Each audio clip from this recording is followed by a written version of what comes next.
Ya kembali di Apa Kabar Indonesia Malam, mungkin saya ke Kang Farhan. Kang Farhan, kalau tadi dari penjelasan polisi bahwa ternyata para bobotoh ini berdesak-desakan atau adanya korban ketika mereka bukan di dalam stadion, tapi di luar stadion, mau masuk nggak punya tiket tapi pengen masuk. Jadi berdesakan seperti itu. Ini bisa disalahkan tidak sih mungkin kenapa supporter sudah tahu bahwa kapasitas stadion itu terbatas tapi tetap kekeh gitu pengen masuk atau mungkin namanya juga antusiasme agak susah dibendung, bagaimana Kang Farhan? Saya akan menjawab dengan berusaha memberikan pengertian dari berbagai macam sudut. Dari sudut bobotoh, ada pengertian bahwa kita ini bobotoh yang sudah menunggu 2 tahun untuk bisa menyaksikan langsung dan memberikan dukungan langsung kepada tim tercinta kami di rumah kami sendiri. Jadi, antusiasmenya itu sangat, sangat, sangat besar. Kita datang ke sana berharap dari awal sudah berusaha membeli tiket online, tapi tiket online juga terbatas karena memang kapasitas dari GBLA dikurangi sedemikian rupa. Kemudian datang ke sana, oke lah, kadang beberapa udah nyiapin uang lebih untuk beli di calo. Nggak dapat di calo juga, itu pertandingan malam jam 8, kadang kita udah datang dari jam 8 pagi bahkan sebelumnya. Apalagi kita tahu kita akan bersaing dengan para bonek yang memang bisa datang sehari sebelumnya gitu. Jadi persaingan masuk ke dalam stadion itu memang sangat berat.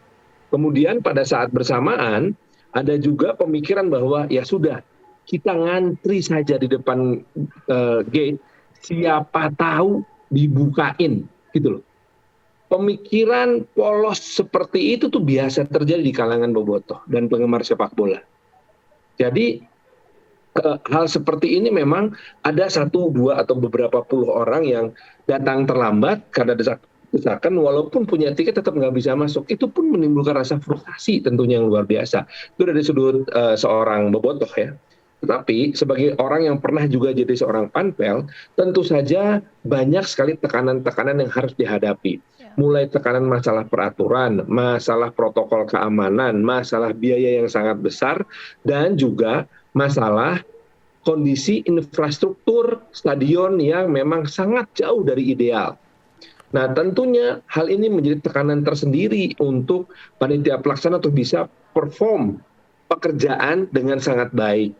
Pengennya sih Panpel cuma ngomong gini, udah deh PSSI umumkan aja pertandingannya tidak boleh ada penonton. Tetapi begitu itu diumumkan, maka semua orang se-Indonesia ribut. Masa sepak bola nggak boleh ada penonton? Kan sudah tidak ada pandemik gitu. Nah, di sisi lain ada tekanan juga yang sangat besar kepada aparat keamanan. Nah, aparat keamanan tentu tidak bisa dikerahkan hanya satu kesatuan. Bahkan mungkin saya kira bisa ratusan. Bahkan juga yang BKO juga banyak. Dari kepolisian sebagai garda terdepan, lalu ada Satpol PP sebagai lapisan berikutnya, serta mungkin ada pengamanan-pengamanan yang tidak terlihat yang dilakukan oleh TNI dan lain-lain. Nah, hal ini juga menimbulkan sebuah tekanan yang sangat besar pada sebuah pertandingan besar. Lalu apa jawabannya? Jawabannya adalah hanya satu, pertandingan tetap harus dijalankan. Baik. Bahwa resiko ini terjadi, ya itu sih betul-betul menyakitkan hati gitu. Baik. Nah, namun tentu ada lagi pertanyaan yang sifatnya sangat frustasi gitu ya di antara kita semua. Kenapa ini harus terulang lagi? Begitu.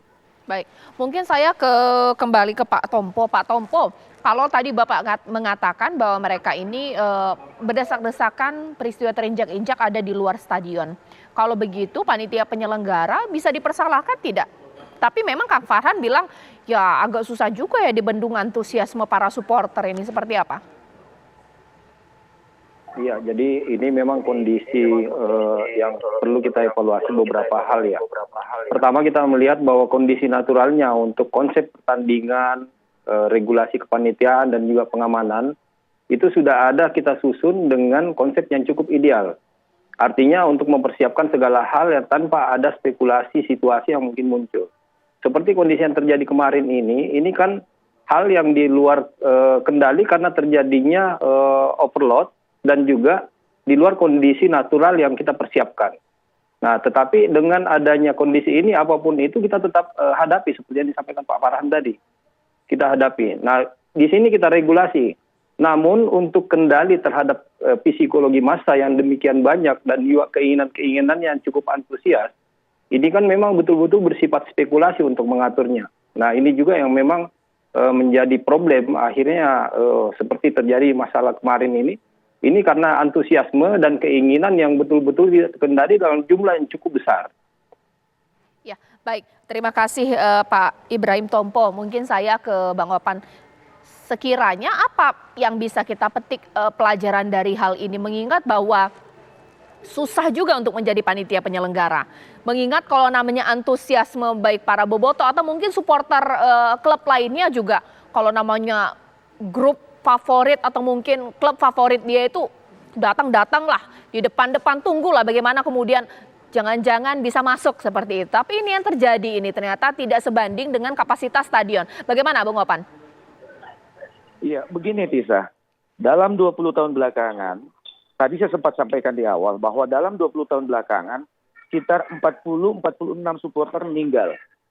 Kita tarik lebih jauh dalam 30 tahun belakangan, bahkan kurang lebih 80 supporter meninggal karena pertandingan sepak bola. Artinya apa? Artinya kita memang tidak pernah terlalu belajar dari setiap kasus yang ada. Itu yang pertama. Yang kedua, yang dibutuhkan kan adalah langkah antisipatif sebetulnya. Nah sekarang coba kita telaah satu-satu. Bagaimana langkah antisipasi yang dilakukan? Pertama, ada kerinduan 2 tahun, berarti akan membludak. Yang kedua, ini adalah laga klasik big match antara Persebaya, Persib Bandung. Pasti juga akan membludak. Yang ketiga, kapasitas stadion dengan yang akan datang sudah pasti ketahuan, itu akan tidak akan bisa menampung atau jauh lebih banyak yang akan datang. Itu sudah kita antisipasi semuanya. Nah, kalau antisipasinya bagus, maka mungkin kita bisa pelajarin kurang lebih kayak begini.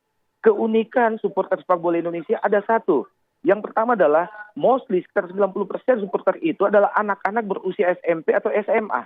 Yang secara logika mereka masih sangat minim dalam memikirkan baik buruknya sesuatu. Apalagi jika kembali ke fanatisme mereka. Oleh karena itu mungkin langkah antisipasi selain bagaimana memecah supporter dari jauh, kemudian ada himbauan-himbauan yang bisa memaksimalkan sosmed, memaksimalkan media untuk bagaimana memberikan pencerahan kepada mereka untuk tidak harus datang jika tanpa tiket, dan juga mengantisipasi jika memang sudah datang ke stadion seperti yang kerap dilakukan di pertandingan-pertandingan besar di luar negeri. Misalnya itu membludak, tidak ada salahnya panpel menambah layar besar di sekitar stadion. Dan mereka akan berhenti di situ pasti. Dan ini menjadi salah satu langkah antisipatif. Nah, apakah hal-hal begini sudah dilakukan sejauh ini? Sekali lagi saya ingin mengatakan bahwa jika kita melihat korban demi korban yang berjatuhan dalam 30 tahun ini, kita kurang belajar. Baik. Terima kasih Bung Opan, terima kasih Pak Ibrahim Tompo, terima kasih Kang Farhan. Ini mudah-mudahan jadi pembelajaran dan pastinya apa kabar Indonesia Malam turut berbela sungkawa atas korban yang terjadi di sini. Kita doakan semoga amal ibadah diterima Allah Subhanahu wa taala. Terima kasih seluruh narasumber saya. Saat lagi saya akan hadirkan informasi ini mengenai banjir yang terjadi di Bau-Bau, Sulawesi Tenggara. Usai jeda berikut.